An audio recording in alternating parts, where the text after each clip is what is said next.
আসসালামু আলাইকুম, welcome to my channel. বন্ধুরা, আজ আমি আপনাদেরকে দেখাবো যে আমরা কিভাবে আমাদের ছবির সাইজ এবং ব্যাকগ্রাউন্ড পরিবর্তন করতে পারি। অনেক সময় আমরা বিভিন্ন ইউনিভার্সিটিতে অ্যাপ্লাইয়ের সময় অথবা কোনো জবে অ্যাপ্লাইয়ের জন্য অনেক সময় আমরা খুব দ্রুততার সাথে আমাদের অনলাইনের ছবিগুলো রিসাইজ করতে চাই। ছবির বিভিন্ন পিক্সেল চেঞ্জ করতে হয় অথবা সাইজ চেঞ্জ করতে হয়, তো সেটার জন্য অনেক সময় ভেজালে পড়ে যায়। তো এটা করার জন্য আপনারা সংক্ষেপে গুগলে সার্চ করবেন। গুগলে যে কোনো একটা সার্চ ব্রাউজার ওপেন করে জাস্ট সিম্পলি সার্চ করবেন হচ্ছে online image resizer.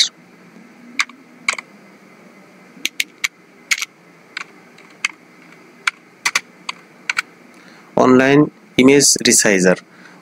Image resizer search করার পরে সিম্পলি এখানে অনেকগুলা সাইট আসবে। এর ভিতরে থেকে এই যে একটা সাইট আছে, এটা ভালো কাজ করে। এখানে এই যে লেখা আছে পিক রিসাইজ, এই পিক রিসাইজ এই সাইটটায় যাবেন। এই সাইটটায় যাওয়ার পরে ধরুন আমি একটা ইমেজের সাইজ পরিবর্তন করতে যাচ্ছি। আমি জাস্ট উদাহরণ হিসেবে দেখাচ্ছি। এখানে ধরেন আমি এই ইমেজটার সাইজটা পরিবর্তন করবো। সেক্ষেত্রে ইমেজটাকে নিয়ে আসবো, আনার পরে ধরুন এই ইমেজটার সাইজটা আমি চেঞ্জ করব। সেই জন্য নিচের দিকে সেই যে দেখুন সিমিলার 50% সিমিলার, এইখানে ক্লিক করব। এখানে ক্লিক করার পরে নিচে এসে দেখুন কাস্টম সাইজ আছে। কাস্টম সাইজে আসার পরে এইটার বর্তমান সাইজ ধরেন 1280x720 আছে। তো আমি চাচ্ছি এটাকে 300x300 করতে। 300 ওয়েট অর্থাৎ হচ্ছে এই ভার্টিক্যাল বরাবর, আর হাইট হচ্ছে এই হাইট অর্থাৎ উচ্চতা। আমি উচ্চতাও ধরুন 300 দিচ্ছি। এখন এটা পিক্সেলে রাখবো না কিসে, এটা পিক্সেলেই থাকবে। এবং নিচের দিকে এসে আমি কোন ফরম্যাটে চাচ্ছি, জেপিজে, পিএনজি নাকি, তো জেপিজেই থাক। এখান থেকে গুড, বেটার, বেস্ট আমি কি কোয়ালিটিতে রাখতে যাচ্ছি, ধরুন আমি বেটারই রাখলাম।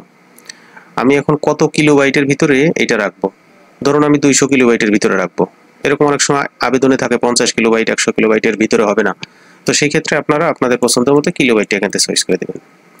কিলোবাইট এখান থেকে চয়েস করে দেওয়ার পরে নিচে এখানে দেখুন লেখা আছে আই অ্যাম ডান, এইটা এখানে ক্লিক করবেন। আই অ্যাম ডানে ক্লিক করলে দেখুন আগে ছিল 1280x720, এখন হয়ে গেছে 300x300। এবং এটা আগে ছিল 88 কিলোবাইট, এখন হয়ে গেছে 23 কিলোবাইট। জাস্ট এটা কনভার্ট হয়ে যাওয়ার পরে নিচে এসে জাস্ট এখানে ডাউনলোড, এই যে সেভ টু ডিস্ক, এটা ক্লিক করলে হচ্ছে এই যে সেভ হয়ে গেছে। দেখুন এই যে নতুন করে আমার আগের সাইজটা এখন এই যে এটা হয়ে গেছে।